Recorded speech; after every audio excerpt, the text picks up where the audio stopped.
እስሩ እንደቀጠለን በፊንቴክ ኢንቨስትመንት ግሩፕ ማጭበርበር ጋር ተያይዞ በቁጥጥር ስር ውለው የነበሩት አርቲስቶችና ቲክቶከሮች እንግዲህ ዛሬ አርብ ዕለት በ8 ሰዓት ላይ በዋለው ችሎት ብይን ተበይኖባቸዋል። በኢትዮጵያ የፊልም ኢንዱስትሪ ውስጥ ጎልቶ የሚታወቀውና በተለያዩ ፊልሞች ላይ በመሪ ተዋናይነት የሰራው አርቲስት ሰለሞን ቦጋለ ከፊንቴክ ኢንቨስትመንት የማጭበርበር ወንጀል ጋር በተያያዘ ተጠርጥሮ በፌዴራል ስር መዋሉ ተረጋግጧል። እንግዲህ አርቲስት ሰለሞን ቦጋለ ፌዴራል ፖሊስ የወንጀል ምርመራ ቢሮ በቁጥጥር ስር የዋለ ሲሆን ትላንት ሐሙስ ከሰዓት በኋላ ጉዳዩን በሚመለከተው የፌዴራል የመጀመሪያ ደረጃ ፍርድ ቤት አራዳ ምድብ ችሎት አንደኛ የጊዜ ቀጠሮ ችሎት ቀርቧል። አርቲስቱ ፍርድ ቤት የቀረበው ቀደም ብለው በተመሳሳይ ወንጀል ተጠርጥረው በቁጥጥር ስር ከዋሉት ከነ አርቲስት ሰራዊት ፍቅሬ፣ ይገረም ደጀኔ፣ ዳንኤል ተገኝ፣ አብርሃም ግዛው፣ ወንድም ካሊድና ቲክቶከሩ መንሱር ጀማል ጋር አብሮ ነው። መርማሪ ፖሊስ እንግዲህ ለፍርድ ቤት እንዳስረዳው ከሆነ አርቲስት ሰለሞን ቦጋለና ሌሎች ተጠርጣሪዎች ከፊንቴክ ኢንቨስትመንት ጋር በተያያዘ የሕዝብን ገንዘብ ያለ አግባብ በመውሰድና በህገወጥ የገንዘብ ዝውውር ላይ ቀጥተኛ ተሳትፎ አድርገዋል በሚል ከባድ ወንጀል ተጠርጥረው እንደሆነ ገልጿል። ፖሊስ በቀጣይ የምርመራ ስራውን ይበልጥ አስፋፍቶና ጥልቅ መረጃዎችን ሰብስቦ ለማቅረብ ተጨማሪ የምርመራ ቀናት እንዲፈቀዱለት ችሎቱንም ጠይቆ ነበር። የእነዚህ ታዋቂ ሰዎች መታሰር መነሻ የሆነው ባለፈው ሳምንት በፍትህ ሚኒስቴር ደጃፍ ላይ የተሰማው የፊንቴክ ኢንቨስትመንት ሰለባዎች ሰልፍና አቤቱታ ነው።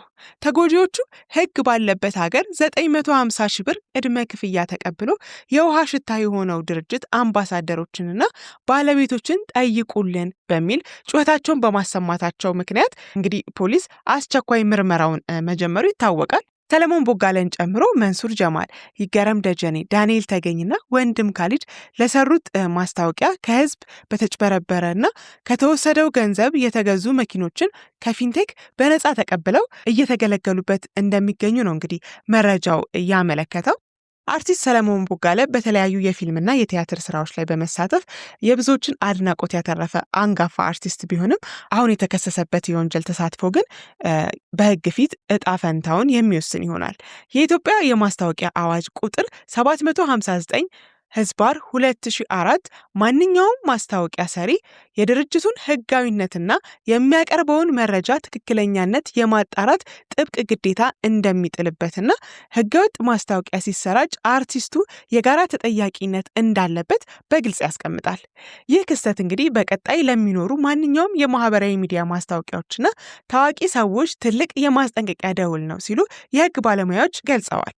ችሎቱ እንግዲህ የፖሊስ ምርመራ ጊዜ ጥያቄንና የተጠርጣሪ ጠበቆችን የዋስትና መከራከሪያ ካዳመጠ በኋላ ተጠርጣሪዎቹ በዋስ ይፈቱ ወይስ በማረሚያ ቤት ይቆዩ የሚለው ላይ የመጨረሻ ብይን ለመስጠት ለዛሬ አርብ ቀን ከሰዓት 8 ሰዓት ላይ ቀጠሮ ሰጥቷል። በቁጥጥር ስር ውለው የነበሩት አርቲስቶችና ቲክቶከሮች እንግዲህ ዛሬ አርብ ዕለት በ8 ሰዓት ላይ በዋለው ችሎት ብይን ተበይኖባቸዋል።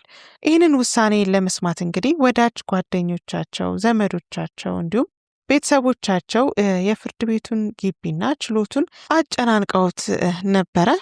የፍርድ ቤት ሂደቱም እንግዲህ አቃቤ ሕግ ለምርመራ 14 ቀን ይሰጠኝ፣ ጉዳዮችን አጣርቼ መረጃ ለማቅረብ የነበረኝ ጊዜ አጭር በመሆኑ 14 ቀን እንዲሰጠኝ ጠይቃለሁ ብሎ ባቀረበው ጥያቄ መሰረት እንግዲህ ፍርድ ቤቱ ከ14ቱ ቀን 12ቱን ቀን ፈቅዶ ተለዋጭ ቀጠሮውን ለመጋቢት 30 ያደረገ ሲሆን የተከሳሽ ጠበቆች ያቀረቡትን የዋስትና መብት ከልክሏል። ከውሳኔው ጋር ተያይዞ እንግዲህ የተከሳሽ ቤተሰቦችና ወዳጆች ከፍተኛ ሐዘን ውስጥ ወድቀዋል።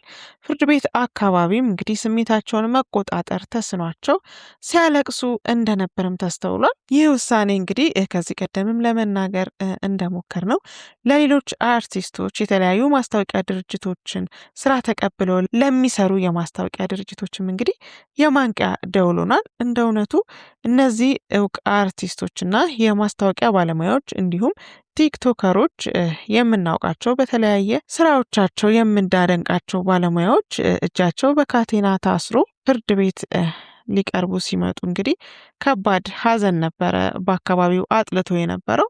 ብዙ ወዳጆቻቸው፣ አድናቂዎቻቸው እንዲሁም ቤተሰቦቻቸው እንደዛ ሆኖ ሳያቸው ከፍተኛ ሐዘን ውስጥ ገብተው የነበረ ሲሆን ውሳኔውም እንግዲህ ወይም ብይኑም ከተበየነ በኋላ ከዛው ድባብ ውስጥ ሳይወጡ ፍርድ ቤቱን ለቀው እንዲሄዱ ተገደዋል ማለት ነው። ከዚህ ጋር ተያይዞ እንግዲህ መጋቢት 30 የሚኖረውን የፍርድ ሂደት ለእናንተ ይዘንላችሁ እንደምንቀርብ ቃል እየገባን እኛ ከወዲሁ ተሰናበትን። አሁንም ፖሊስ በአርቲስቱ ላይ የጀመረው ምርመራ እንግዲህ እስከ ዛሬ ድረስ እንግዲህ ከፊንቴክ ኢንቨስትመንት ግሩፕ ጋር በተያያዘ የተለያዩ አርቲስቶች ሰሞኑን እስር ላይ እየዋሉ እንዲሁም ደግሞ ፍርድ ቤት ደረጃ እስከ መቅረብ እየደረሱ ይገኛል። ይህም የሆነበት ምክንያት ፊንቴክ ኢንቨስትመንት ግሩፕ መኪና በ950 ሺህ ብር አስመጣለሁ ብሎ የተለያዩ ማስታወቂያዎችን ሰርቶ የነበረ ሲሆን እንግዲህ ማስታወቂያዎቹን የሰሩት አርቲስቶች በቁጥጥር ስር እንዲውሉ መደረጋቸውን ነው የሰማ ነው። ማስታወቂያውን ደግሞ ለመስራት የተቀበለው ድርጅት ደግሞ የሰራዊት መልቲ ሚዲያ ነው። የሰራዊት ፍቅሬ የማስታወቂያ ድርጅት ሲሆን እንግዲህ ከዚህ ጋር ተያይዞ እሱም እስር ላይ እንደሚገኝ ባለፈው በሰራነው ቪዲዮአችን ላይ ገልጸንላችኋል። እንግዲህ ባለፈው የተለያዩ አርቲስቶች በዚህ ጉዳይ መታሰራቸውን ተከትሎ የተለያዩ ሀሳብ አስተያየት ሰጪዎች አርቲስቶቹ ለምን ይታሰራሉ? የድርጅቱን ኃላፊዎች ማግኘት አይችሉም ወይ? አርቲስቶቹ እኮ ገንዘባቸውን ለማግኘት ነው የሰሩት ይህንን ማስታወቂያ የሚሉ ጎራዎች እንደነበሩ ሁሉ ተጠያቂ የሚያደርጋቸው ሕግ አለ ያሉም ሌሎች ጎራዎች ነበሩ። እንግዲህ ዛሬ እንዳገኘነው መረጃ ማስታወቂያውን የሰራውም አርቲስት ቢሆን ህጋዊነቱን እስካላረጋገጠ ድረስ እንዲሁም ደግሞ እሱ በሰራው ማስታወቂያ ህገወጥ ድርጊት እስከተከናወነ ድረስ አርቲስቱ ተጠያቂ እንደሚሆን እንግዲህ ህጉ እንደሚያትት አውቀናል። ስለዚህ አርቲስቶቹ መታሰራቸው ልክ ነው ለማለት እንወዳለን። ነገር ግን አሁንም ይህንን ጉዳይ ትንሽ ግራ እያጋባ የመጣበት ምክንያት ሰራዊት መልቲ ሚዲያ ይህንን ማስታወቂያ ለመስራት ሲረከብ እስከ ዛሬ እንደሚያደርገው ከሌሎች ማስታወቂያ ከሌሎች ድርጅቶች ጋር የማስታወቂያ ስራ ለመስራት ሲወስን የሚያደርገውን ጥንቃቄ ሁሉ እንዳደረገ ህጋዊ መሆኑን አረጋግጦ ከመንግስት የተሰጠውን ህጋዊ ሰነድ አይቶ ማህተም ያረፈበትን ከአዲስ አበባ መስተዳደር የተሰጠውን ፍቃድ አይቶ እንደሆነ አረጋግጧል። ይህ ባለበት ሁኔታ እንግዲህ የነ ሰራዊት ለእስር መዋል ምክንያቱ እስካሁን ድረስ ግልጽ አልሆነም። ይህ ድርጅት እንግዲህ ከመንግስት ፍቃድ የተሰጠውና ከዚህ ቀደምም የተወሰኑ መኪኖችን አስመጥቶ መስቀል አደባባይ ላይ አስመርቆ የተለያዩ የመንግስት ባለስልጣናቶች ባሉበት የመኪና ቁልፍ ማስረከቡ ይታወሳል።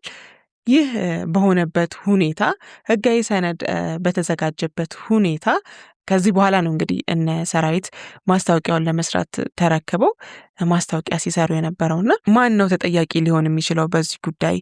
ምክንያቱም መንግስት መጀመሪያም ያውቀው ከነበረ ህጋዊ ሰነድ ሰጥቶት ከነበረ መጥፋቱ እውነት አርቲስቶቹን ብቻ ነው ወይም ደግሞ የማስታወቂያ ባለሙያዎችን ወይም ማስታወቂያው ሊሰሩ የተረከቡት ድርጅቶች ብቻ ናቸው ወይ በዚህ ጉዳይ ተጠያቂ የሚሆኑት የሚለው ጉዳይ ትንሽ አነጋጋሪ እየሆነ መጥቷል።